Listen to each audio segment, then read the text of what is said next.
আল্লাহ রাব্বুল আলামিন বলছেন, যখন তোমরা ওযু করবে, হে ঈমানদারগণ, তোমরা যখন ওযু করবে, ওযু করার সময় মুখমণ্ডল ধৌত করো, হাতের কনুই পর্যন্ত ধৌত করো। মাঝহাবটা কেন দরকার বাবা না লক্ষ্মী? আমি কিন্তু এই ওয়াজগুলো করি না।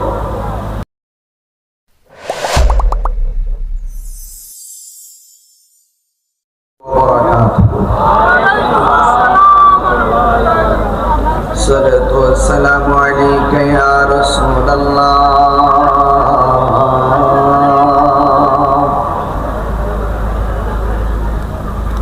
الصلاة والسلام عليك يا حبيب الله. الصلاة والسلام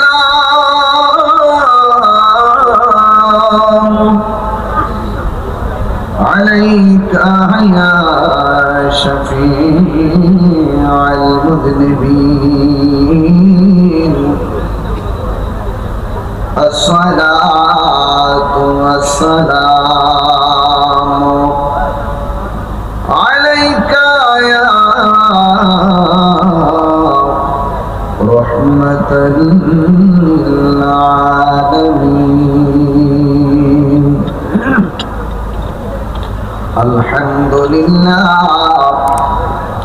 الحمد لله حمدا حمدا،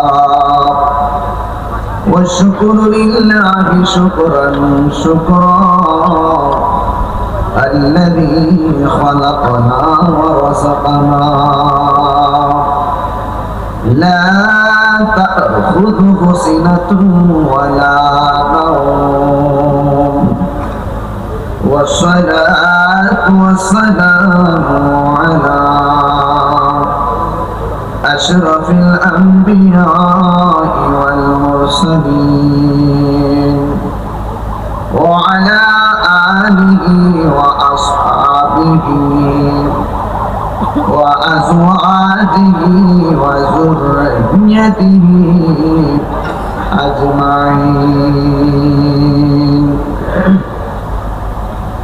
الذي أرسله بالحق بشيرا ونذيرا وداعيا إلى الله بإذنه وسراجا منيرا. إن الله وملائكته يصلون على النبي يا أيها الذين آمنوا صلوا عليه وسلموا تسليما. اللهم صل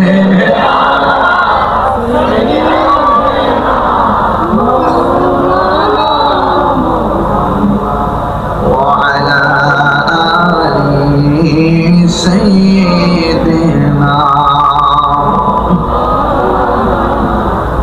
ضرب مكتون كبري اللهم صل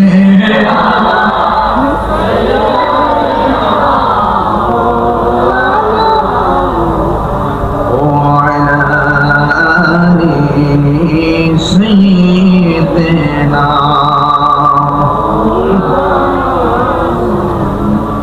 يا رسول الله حبيبي خالد يدي تعطوني برزيدا ذوالجلال पाक में हम तातुई अल्लाहुम्मा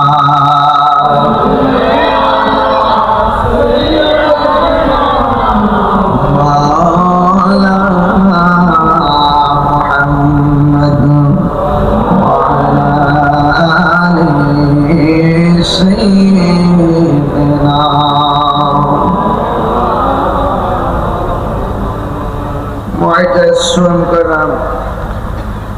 আজিমুসান চট্টগ্রাম পটিয়া পশ্চিম থানা মহিলা দায়াপাড়া ব্রিজের উত্তর পার্শ্বে এলাকাবাসীর উদ্যোগে ষষ্ঠতম আজিমুসান পবিত্র ঈদে মিলাদুন নবী সাল্লাল্লাহু আলাইহি ওয়াসাল্লাম মিলাদ মাহফিল। আজকের মাহফিলে সম্মানিত সভাপতি পশ্চিম থানা মহিলা কেন্দ্রে জামি মসজিদের সম্মানিত খতিব আল্লামা কারি জামালউদ্দিন আল কাদরি হুজুর মুদাজ্জিলুল আলী, আজকের এই প্রোগ্রামের সম্মানিত প্রধান বক্তা উরকিচর মোহাম্মদিয়া গৌসিয়া সুন্নিয়া সিনিয়র মাদ্রাসার সম্মানিত অধ্যক্ষ আল্লামা আব্দুল মালিক শাহ রহমাতুল্লাহ কমপ্লেক্স ট্রাস্টের চেয়ারম্যান হুজ্জাতুল্লাহ ফিল আরদিন ইমামুল মুসলিমিন ইমাম আহমদ রাজা হাফাজ আলী বেরলভী আলা হযরত রহমাতুল্লাহ আলাইহির রুহানি সন্তান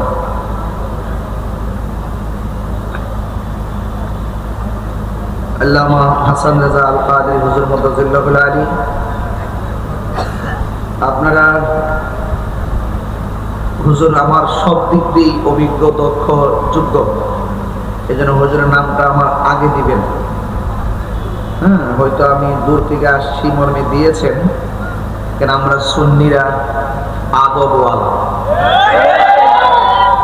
আপনারা আমার দূরবর্তী হিসাবে সম্মান করেছেন, আমার পক্ষ থেকে আপনাদেরকে অনুমতি দিয়েছি যে মান লাম ইয়ারহাম সগীরানা ওয়া লাম ইউআক্কির কাবীরানা ফালাইসা মিন্না। বড়কে সম্মান করা, ছোটকে স্নেহ করা, এটা সুন্নিরা বিশেষ করে পেয়েছে। এই জন্য বিষয়টা একটু সামনে খেয়াল রাখবেন। আর সভাপতি মহোদয়কে একটা চেয়ার দেন। বিশেষ করে আপনাদের খেদমতে আমাকে আপনারা বিষয় দিয়েছেন মাযহাবের গুরুত্ব সম্পর্কে আলোচনা করার জন্য, হয়তো যদিও পোস্টার উল্লেখ নাই, তারপর আমি শুনেছি গাড়িতে থাকা অবস্থায়। আর এখানে একটি কাগজ এসেছে আমার কাছে রাস্তার মানুষকে নিচে নামার জন্য। হয়, এটা একটা সুন্দর কথা বলছেন, কারণ এই মানুষগুলো যদি সামনে আসে মাঠটা কানায় কানায় ভরপুর হয়ে যাবে। এটা সুন্দর হবে, প্লিজ, এটা ভালো লাগবে। আমি জানি আপনারা ওখানে আরামে দাঁড়িয়ে আছেন, নবীর মহব্বত একটু কষ্ট করেন, সবাই এসে নিচে বসার চেষ্টা করবেন। আমি মুসাফির হিসাবে আপনাদেরকে অনুরোধ করলাম। বর্তমান এই যে বৈরী আবহাওয়া, এখনো কিন্তু আবহাওয়া কঠিন, যে কোনো মুহূর্তে বৃষ্টি আসতে পারে। তারপর পশ্চিম থানা মহিলা জাগ্রত সংঘ, কারণ সংঘের নামই জাগ্রত সংঘ, ওরা জ্বর আসুক তুফান আসুক ওরা পিছিয়ে যাওয়ার মতন সংগঠনের ফলাফল না। এই জন্য ওরা জাগ্রত ছিল, ওরা অ্যালার্ট ছিল, খুব সুন্দর করে সাজিয়েছেন। দেশ এবং প্রবাসের সবাই অনেক সহযোগিতা, মাশাআল্লাহ চলে আসতেছে সবাই, না মাশাআল্লাহ। এই না যে সুন্নি কথা কোন ঠিক কিনা বলেন? আলহামদুলিল্লাহ, আলহামদুলিল্লাহ। আরে এটা স্লোগান হবে ইনশাআল্লাহ।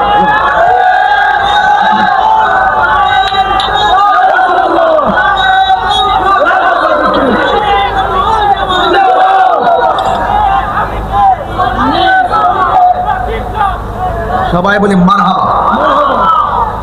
যাই হোক, আলহামদুলিল্লাহ। রাত্র প্রায় 12টা, আমি আগামীকাল সিলেটের দিকে যাব। তা আমি তো অনেক ব্যস্ত থাকি, এরপরও আপনাদেরকে দেখলে অনেক ভালো লাগে, কারণ চট্টগ্রাম আসলে আলাদাভাবে ভালো লাগে, কারণ আমরা হইলাম সুন্নির গড়ের সুন্নি, ঠিক কিনা ভাই? তো আপনারা যারা এখানে এসেছেন, আমি দেখেছি একটা ব্যতিক্রম দৃশ্য। আসার সময় দেখেছি অনেক মা বোনরা পর্যন্ত বাড়ি করে ওয়াজ শোনা করে রেডি আছে, তাই না? অনেক মা বোনরা আলোচনা শুনে। আমাদের বিশেষ করে থানার প্রশাসন মহোদয়গণ ওনার স্টেজে আছেন। আর এই যে একজন আমার দেশি মানুষ, কিন্তু আমার দেশি একই ইউনিয়নে, এবং ওনার যে এলাকাতে পাঙ্গাসন এটার পাশে চাঁদপুর, একদম 1.5 মিনিটের রাস্তা ফুলবাড়িয়া চাঁদপুর পাকাসন। এখানে হলো চাঁদপুর হলো আমার নানার বাড়ি, মুন্সি বাড়ি। মানে আমার নানার বাড়ি লোক, ঠিক আছে তো? আলাদা একটা সম্মান আছে, আছে না ইনশাল্লাহ? সবচেয়ে বড় কথা হলো আমরা দেশি, সবশেষ কথা হলো আমরা বাংলাদেশি। এভাবে আমরা একজন আরেকজনের সঙ্গে ভালোবাসার মাধ্যমে দেশটাকে সাজাতে চাই। কথা বলেন ঠিক না বেটে? যেখানে কোনো ধরনের রাহাজানি থাকবে, কোনো ধাক্কা ধাক্কি থাকবে, কোনো কাটাকাটি থাকবে, কোনো হিংসা থাকবে, আমরা উদারতার মাধ্যমে দেশটাকে সাজাতে চাই ইনশাআল্লাহ। আজকের এই মাহফিল আমি যখন ইশারের নামাজের পর প্রায় 9টার সময়ও, 8টার পরে হবে, 9টার আগে দেখি যে বৃষ্টি পড়তেছে, আর কমিটির ছেলেগুলো দাঁড়িয়ে আছে মাঠ পুরো খালি খালি খালি। কিন্তু এই যে একটি নিয়ামত, আল্লাহ যে বৃষ্টি বন্ধ করে আমাদেরকে কথা বলার সুযোগ দিয়েছেন, ওই সময় যে বৃষ্টিটা আসছিল, এই বৃষ্টি যদি এই মুহূর্তে আসতো, আমি কি ওয়াজ করতে পারতাম? এটা তো খোলা মাঠ, তো ওয়াজ করতে পারতাম? তার মানে বোঝা গেল আল্লাহ যা করেন, আল্লাহ যা করেন, আল্লাহ পরীক্ষা তো করবেনই। আল্লাহ পাক অনেকভাবে পরীক্ষা করে। আল্লাহ বলছেন লা তাকনাতু মির রাহমাতিল্লাহ, তোমরা আমার রহমত থেকে নিরাশ হয়ো না। কথা বলেন ঠিক কি না? বৃষ্টি দেওয়ার মালিক কে? আল্লাহ। এই বৃষ্টি কখন হয়? আল্লাহ যখন খুশি হয় তখন তিনি বৃষ্টি নাযিল করেন। এর চাইতে যখন বেশি খুশি হয় তখন মানুষের বাড়িতে মেহমান পাঠায়। আজকে খবর নিয়ে দেখেন পশ্চিম থানা মহিলা প্রতি ঘরে ঘরে মেহমান আছে, আছে কি না? খবর নিয়ে দেখবেন মেয়েরা চলে আসছে, নাতিরা চলে আসছে, অনেক আত্মীয় স্বজনরা এসে গেছে। তাইলে আপনারা তো মা বোনদের জন্য প্রজেক্টের ব্যবস্থা আছে। এরপরে আল্লাহ যখন তার চেয়ে বেশি খুশি হয়, বান্দার ঘরে কন্যা সন্তান দান করে। বৃষ্টি আসলো আমরা বেজার, মেহমান আসলো আমরা বেজার, মেয়ে বেশি হলো বেজার। আল্লাহ যেখানে খুশি আমরা বাস। আল্লাহ আমাদেরকে ধৈর্যের সাথে প্রত্যেকটা স্টেপ মোকাবেলা করার তৌফিক দান করুন, আমিন। কালারফুল পটিয়া চট্টগ্রামের থানা মহিলার মানুষ, নবী বান্ধব মানুষ, আর আমাকে যে বিষয় দিয়েছেন, এই বিষয়টা বর্তমানে খুব গুরুত্বপূর্ণ। হ্যাঁ, অনেক গুরুত্বপূর্ণ। এই জন্য আমি চেষ্টা করবো, যেহেতু আমি গাড়িতে বসে শুনে এখানে বলতে এসেছি, এর ভিতরে আমার মেমোরিতে যতটুকু আছে স্টুডেন্ট লাইফের গবেষণা যতটুকু আছে ততটুকু আমি তুলে ধরবো। তবে আপনাদেরকে ওয়াজটা শুনে শুধুমাত্র শুনে রাখলেই চলবে না, এটাকে মানতে হবে। কারণ জানার নাম ইমান না, মানার নাম হলো। এজন্য মাযহাব খুবই গুরুত্বপূর্ণ। বর্তমান সমাজে একদল মানুষ আছে লা মাযহাবী, যারা মাযহাব মানে না। এরা এক এক সময় এক একটা নাম দেয়, আর কি এক এক সময় এক একটা নাম দেয়। হুট করে দেখবেন বলবে আমরা সালাফি। কি বলবে? আমরা সালাফি। এরপরে দেখবেন বলবে আমরা আহলে হাদিস। কি বলবে? এরপরে দেখবেন বলবে আমরা লা মাযহাবী। এদের নাম এক এক সময় এক একটা। আমি বিরোধিতা করতেছি না, নামের বিরুদ্ধে করতেছি না, কাজের বিরুদ্ধে হবে কিছুক্ষণ পরে। আবার দেখবেন আরো ভাইরা আছেন, এরা কোন এক সময় ছিল খারিজি মাদ্রাসা। এরপর যখন ইতিহাস থেকে এটা একটি নিন্দনীয় ভাষা, নিন্দনীয় গোষ্ঠী খারিজি, তখন তারা এই নাম পাল্টে আবার করছে কওমি। কি বলছে? কওমি। এক এক সময় এক একটা নাম দেয়। আমি নামের বিরুদ্ধে করছি না, সিস্টেমের বিরুদ্ধে করতেছি। কিন্তু আমরা জন্মের পরে নাম দিছি সুন্নি, এখনো কথা কয় না। নাম দিছি সুন্নি, এখনো আগামীকালও, মরার আগেও, মরার পরেও। ঠিক আছে তো? ইদানিং অনেকে বা আমাদেরকে অনেকে ওহাবি বলে। অসুবিধা নাই, ওহাব মানে আল্লাহর নাম। তাই একটা বার মুখ দিয়ে কোন আমরা ওহাবির ঘরের ওহাবি দেখবেন কইতো না। ঠিক আছে? আর আমরা যদি বলেন যে আপনারা বলেন সুন্নির ঘরে সুন্নি, আমরা 1 কোটি বার বলবো তুমি কে আমি কে। এটার নামই সুন্নি। যারা মুনাফিকি করে, যারা মুনাফিকি করে না, ঠিক আছে তো, যারা দ্বিমুখী নীতি অবলম্বন করে না এরা সুন্নি। কথা বলেন ঠিক না? আমি নামের বিরোধিতা করছি না, আপনার নাম যেটা মন চায় সেটা দেন, আমার না আপত্তি। আপনাদের সিস্টেম, আপনাদের পলিসি, এক এক সময় যে ইসলামকে নিয়ে এক এক তাল বাহানা করেন, আপনাদের রং তামাশার বিরোধিতা করছে, ঠিক আছে কি না? এই জন্য যারা বলে আমি লা মাযহাব, আমি বলবো তার শব্দটা শুদ্ধ নয়। বলেন না শুদ্ধ। যারা বলে আমি আহলে হাদিস, আমি বলবো তার ভাষাটা শুদ্ধ। যারা বলে আমরা আহলে কোরআন, এই ভাষাটা শুদ্ধ। আমরা আহলে হাদিসও না, আমরা আহলে কোরআনও না। যারা বলে আমরা কোরআন মানি হাদিস মানি না, এই একটা গোষ্ঠীও দেশে আছে, এটার নাম হলো আহলে কোরআন। তাহলে আহলে কোরআন যারা বলে আমরা কোরআন মানি হাদিস মানি না, হাদিস নবীজির বানানো, নাউজুবিল্লাহ জোরে কথা কেন? এইভাবে দোহাই দিয়ে কয় স্বয়ং আল্লাহর পক্ষ থেকে যে কোরআন আমাদের জন্য আসছে, আমরা কোরআন মানি, এর বাইরে যাই না। ঠিক এরকম কিছু লোক আছে যারা শুধু নারায়ে তাকবীর বলে, আল্লাহু আকবার বলে। ইদানিং রাজনীতিবিদদের মধ্যে এই ভাইরাসটা ঢুকছে। কিসে নারায়ে তাকবীর, নারায়ে তাকবীর, আর কিছু কয় না। এই বীজ ঢুকছে আবার রাজনীতিবিদদের মধ্যে। আরে বেটা, নারায়ে রিসালাত না বললে তো নারায়ে তাকবীর, নারায়ে রিসালাতকে অস্বীকার করে, ওই স্লোগানকে অস্বীকার করে তো আল্লাহু আকবার 1 কোটি বার বললে তো কাজ হবে না।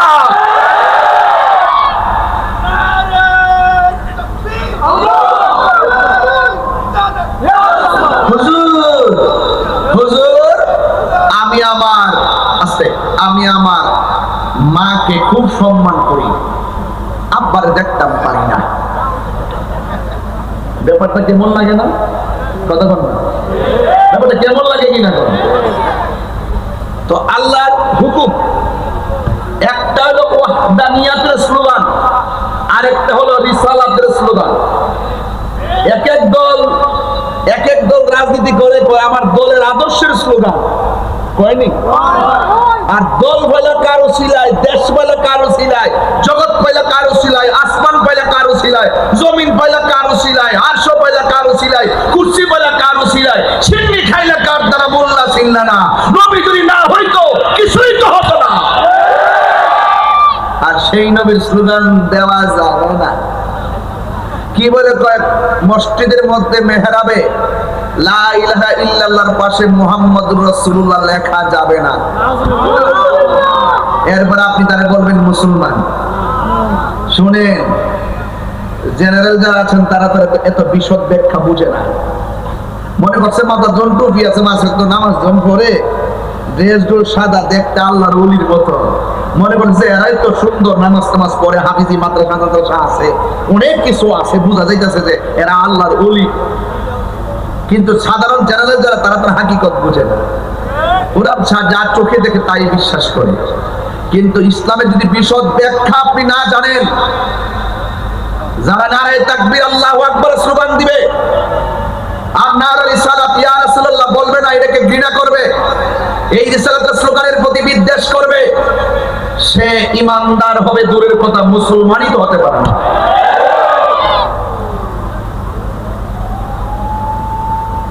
মাযহাব খুব গুরুত্বপূর্ণ জিনিস। আস্তে আস্তে সামনে যাই আমার ভাইরা। তাহলে আমরা আহলে কোরআনও না, আহলে হাদিসও না। আমরা আহলে কোরআনও না, আহলে হাদিসও না। যারা বলে আমরা আহলে কোরআন, আমরা কোরআন মানি হাদিস মানি না, এরাও ভ্রান্ত। যারা বলে আমরা সহিহ হাদিস মানি, 86টার 6টা গ্রন্থ মানি, এর বাইরে যে গ্রন্থগুলো আছে সেগুলো মানি না, এর বাইরে যে হাদিস আছে এগুলো মানি না, তাদেরকে বলবো এই 86টার 6টা গ্রন্থের বাইরেও আরো একাধিক সহিহ গ্রন্থ আছে, হাদিস গ্রন্থ।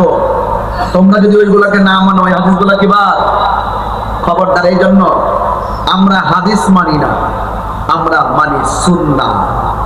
আমরা কি মানি? এমন কিছু হাদিস আছে যেগুলো হাদিস সহিহ, কিন্তু আমাদের জন্য মানা ফরজ না। বুঝতে পেরেছেন? এই জন্য আল্লাহ হাবিব সাল্লাল্লাহু আলাইহি ওয়াসাল্লাম বলছেন, আলাইকুম বিসুন্নতি ওয়া সুন্নাতিল খুলাফা'আর রাশিদিন আল মাহদিয়িন। আমি নবীর পথ, আমার খুলাফায়ে রাশিদিনের পথ, হেদায়েতের পথ। বুঝতে পেরেছেন? এই জন্য আমার ভাইয়েরা, মাযহাব খুবই গুরুত্বপূর্ণ।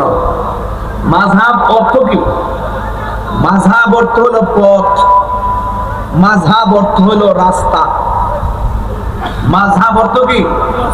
রাস্তা, পথ। আর তাকলিদ মানে হলো অনুসরণ। মাযহাবের পথকে অনুসরণ, মাযহাব ও তাকলিদুন ওয়াজিবুন, মাযহাবকে অনুসরণ করা ওয়াজিব। ইসলামের মূল ভিত্তি হলো চারটা।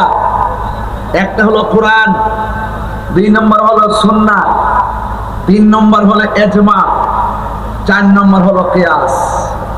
কোরআন, হাদিস, ইজমা, কিয়াস। বলেন কোরআন, বলতে হবে কোরআন, হাদিস, ইজমা, কিয়াস। এই চারটাই কিন্তু শরীয়তের দলিল। কোন ব্যাপারে যদি কোরআনুল কারীমের মধ্যে সুস্পষ্ট ব্যাখ্যা বিশ্লেষণ নস এর ভিত্তিতে যদি সমাধান পাওয়া না যায়, কোরআনের সমস্ত আয়াতের তাফসীর হলো আমার নবীর নূরানি জবান মুবারকের হাদিস মুবারক। তাইলে আপনি হাদিসের মধ্যে খুঁজতে হবে। এই হাদিসের মধ্যে যদি খুঁজতে গিয়ে যদি এলোমেলো লেগে যায়, তাহলে কি করতে হবে? সাহাবায়ে কেরাম এটি তাহাত করেছেন, এদেরকে বলা হয় মুজতাহিদ। ওনারা এলেমের ব্যাপারে খুব পারদর্শী ছিল। কোরআন সুন্নাহর ব্যাখ্যা তারা জানতেন, কোন মাসআলাটা কিভাবে ইস্তেমবাত করতে হবে তারা সেটাও অবগত ছিলেন। এটার উপরে তারা একটা সমাধান বের করতেন, এটা হলো ইজমা। এটা কি? ইজমা। সাহাবাদের আমলের বিষয়গুলো ইজমার ভিত্তিতে মীমাংসা হয়ে গেছে। এই জন্য সাহাবায়ে কেরামদের মাধ্যমে যে ঐক্যমত্য পোষণের মাধ্যমে শরীয়তের ফয়সালাগুলো নির্ধারণ করা হয়েছে, এইগুলাকে মানাও কিন্তু আপনার জন্য ফরজ। কথা বলেন ঠিক না বেঠিক? এরপরে চলে আসুন কিয়াস। আমাদের সমাজের এমন অনেক খুঁটিনাটি বিষয় আছে, এইগুলো অনুমান করে ধারণা করে কোরআন সুন্নাহর মাধ্যমে এগুলোকে খুঁজে বের করে মাযহাবের যে চূড়ান্ত একটি রূপরেখা তৈরি হয়েছে। 4 জন প্রসিদ্ধ ইমাম ছিলেন আমাদের।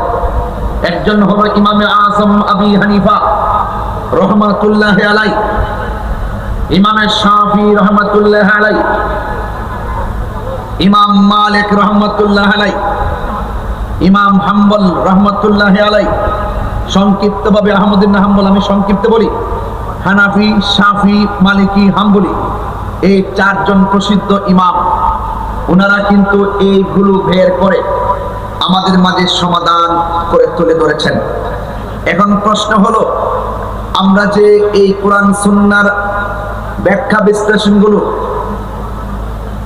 যারা জানেন তাদের কাছ থেকে যে জেনে নেই, এটা কোরআনের ভিত্তিতে কতটুকু গ্রহণযোগ্য? আল্লাহ রাব্বুল আলামিন কোরআনে বলেছেন, ফাসআলু আহলা যিকরি ইন কুনতুম লা তা'লামুন। যদি তোমরা কোরআনের হাকিকত না জানো, হাদিসের হাকিকত যদি না জানো, যিনি জানে তার কাছে যাও। ওই যে আমি জানি না, আমি জানার জন্য কাহার কাছে যাব, সেটাই হলো মাযহাব। সেটাই কি সঠিক পথ। এখন আমরা যে ইমামকে মানি, সেই ইমামকে আমরা মানি কিসের ভিত্তিতে? একজন ব্যক্তি হিসাবে মানি না। তিনি কোরআন সুন্নাহর আলোকে আমাদের মাঝে কোরআন সুন্নাহর বিশদ ব্যাখ্যা বিশ্লেষণ এমন ভাবে তুলে ধরেছে যে এগুলোর সাথে কোনো কোরআন সুন্নাহর সাংঘর্ষিক না। কোরআনের মধ্যে আল্লাহ বলেছেন, আতিউল্লাহ ওয়া আতিউর রাসূলা ওয়া উলিল আমরি মিনকুম। আল্লাহ বলছেন, তোমরা আমি আল্লাহর আনুগত্য করো, রাসূল পাকের অনুসরণ করো, ওয়া উলিল আমরি মিনকুম, আল্লাহর বন্ধু যারা হক, যারা খালেস, যারা জ্ঞানী, যারা আল্লাহকে নিয়ে গবেষণা করেন, যারা রাসূলুল্লাহকে নিয়ে গবেষণা করেন, যারা কোরআন সুন্নাহ নিয়ে গবেষণা করেন, আল্লাহকে রাজি করে, বান্দা থেকে বন্ধু হয়, তাদেরকে তোমরা অনুকরণ করো। তাহলে বোঝা গেল, আমি প্রথম বলছিলাম মাযহাব অর্থ পথ, তাকলিদ অর্থ অনুসরণ। তাইলে বোঝা গেল কোরআন সুন্নাহর জ্ঞান জানার জন্য যিনি জানেন তাকে অনুসরণ করা। যদি আমি না জানি, যিনি জানেন তার কাছে যাওয়া, তার কাছ থেকে জেনে নেওয়া। আমি তো অন্ধ, আমি তো জানি না, আমি তো বুঝি না, যিনি জানেন তার কাছে যাওয়ার নির্দেশনা। এটা একান্ত আমার সিদ্ধান্ত নয়, এটা আল্লাহ পাকের সিদ্ধান্ত। কথা বলেন ঠিক কিনা? আমি কথাগুলো সাধারণ সাবলীল এবং সাধু ভাষায়, ইজিলি ভাষায় আমি কথাগুলো আপনাদের সামনে তুলে ধরছি, যেন ছোট্ট বাচ্চারাও বুঝতে পারে। কথা কি পরিষ্কার হচ্ছে কিনা? ইমামে আজম আবু হানিফা, আমরা যে বললাম মাযহাব কয়টা, বলে না কয়টা? 4টা মাযহাব। কথা বলেন ঠিক কিনা? মাযহাবের প্রয়োজনীয়তা কেন, আমি এই কথা বলে তারপর অন্যদিকে চলে যাব, কারণ এই বিষয়গুলো 30 মিনিটের বিষয়। আপনি মাযহাব যে বিষয় দিয়েছেন, এই ওয়াজ হলো 30 থেকে 35 মিনিটের বিষয়। এর বাইরে এটা নিয়ে আলোচনা কত করা যাবে। এরপর আপনি যদি এক একটা দেন, বেতের দেন, তারাবি দেন, কেন কোনটা কিভাবে পড়ো, মাসালাগুলো দেন, এটা হলো ভিন্ন একটা এজেন্ডা। আমি মাযহাবটা বোঝাচ্ছি। তাহলে এখন আমরা যে বললাম মাযহাব কয়টা, আপনারা মনোযোগ আছে? এই কথাগুলো বোঝার দরকার আছে। বলেন ইসলামের মূল ভিত্তি কয়টা? বলেন কোরআন, বলেন কোরআন, হাদিস, ইজমা, কিয়াস। কোরআন অস্বীকার করতে পারবেন, হাদিস অস্বীকার করতে পারবেন, ইজমা অস্বীকার করতে পারবেন, কিয়াস অস্বীকার করতে পারবেন। এগুলো শরীয়তের দলিল, অস্বীকার করার কোনো সুযোগ নাই। 2 নাম্বার হলো কোরআন সুন্নাহর আলোকে যারা আমাদের সামনে বিশদ ব্যাখ্যা তুলে ধরে কোরআনের একটি রূপরেখা আমাদের সামনে তুলে ধরেছেন, সেই প্রখ্যাত ইমামে আজম আবু হানিফা নুমান ইবনে সাবিত, ইমামে আজম আবু হানিফা রাহমাতুল্লাহ আলাইহি, তিনি যে আমরা যে 4টা মাযহাব উল্লেখ করেছি, এর মধ্যে 1 নম্বর হলো ইমামে আবু হানিফা রাহমাতুল্লাহ আলাইহি। আমরা কিন্তু হানাফি মাযহাবের অনুসারী। কথা বলে ঠিক কিনা? একজন যদি বলে আমি 4 মাযহাবই মানি, এটা শুদ্ধ নয়। আপনি যে কোনো একটা মানতে হবে। 4 মাযহাব মানলে ইবাদতের মধ্যে গন্ডগোল লেগে যাবে। বুঝতে পেরেছেন? এবং 4 মাযহাবই হক। 4 মাযহাব কি হক? এরা কেউ কোনো বিপরীত নয়। এই জন্য কেউ কোনো না কোনো মাযহাবকে অনুসরণ করতে হবে, তাইলে আপনি ইসলামের ফাউন্ডেশনটা পেয়ে যাবেন। বুঝতে পেরেছেন? তাইলে ইমামে আজম আবু হানিফা রাহমাতুল্লাহ আলাইহি, তিনি যে আমাদের মাযহাবের ইমাম, তিনি কি হাদিসের বাইরে মতামত দিয়েছেন?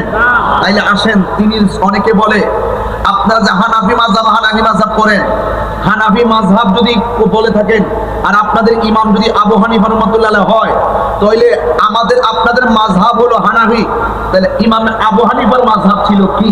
এইরকম একটা প্রশ্ন করে। মনে হয় যেন আমরা এটা আবিষ্কার করছি। না, এই কথাটা আমরা ইমামে আজম আবু হানিফা রাহমাতুল্লাহ আলাইহির জবান মুবারক থেকে শুনবো। তিনি নিজের জবান মুবারকে বলছে, ইদা সাহহাল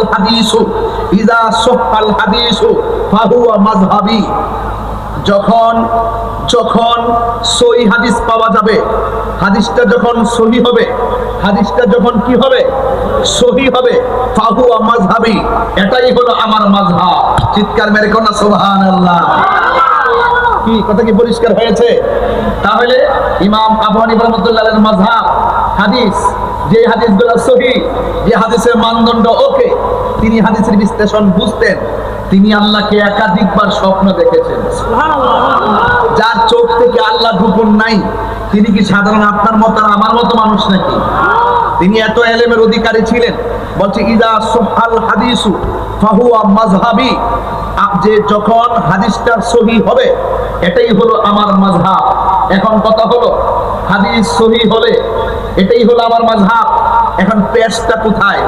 এখন আসেন, পেশটা কোন জায়গায় লাগে দেখেন।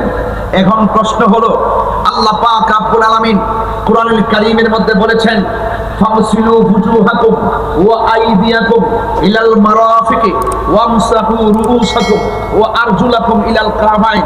আল্লাহ রাব্বুল আলামিন বলছেন, যখন তোমরা ওযু করবে, হে ঈমানদারগণ, তোমরা যখন ওযু করবে, ওযু করার সময় মুখমণ্ডল ধৌত করো, হাতের কনুই পর্যন্ত ধৌত করো। মাযহাবটা কেন দরকার? বাবা না লক্ষ্মী, আমি কিন্তু এই ওয়াজগুলো করি না, আমি কিন্তু এই ওয়াজে অভ্যস্ত না। আমার ওয়াজ হইলো বিভিন্ন ঘটনা বলি, সন্তান বইলা জায়গায় অনেকে আমার ধারণা করতে পারে যে হুজুর মনে হয়, হুজুর স্টাইল মনে হয় ওয়াজই করে ঘটনা গজল টজল লেখা। না, আমরা তো আর বাবা ইরি ক্ষেত্রে কেউ না, যদি কিছু না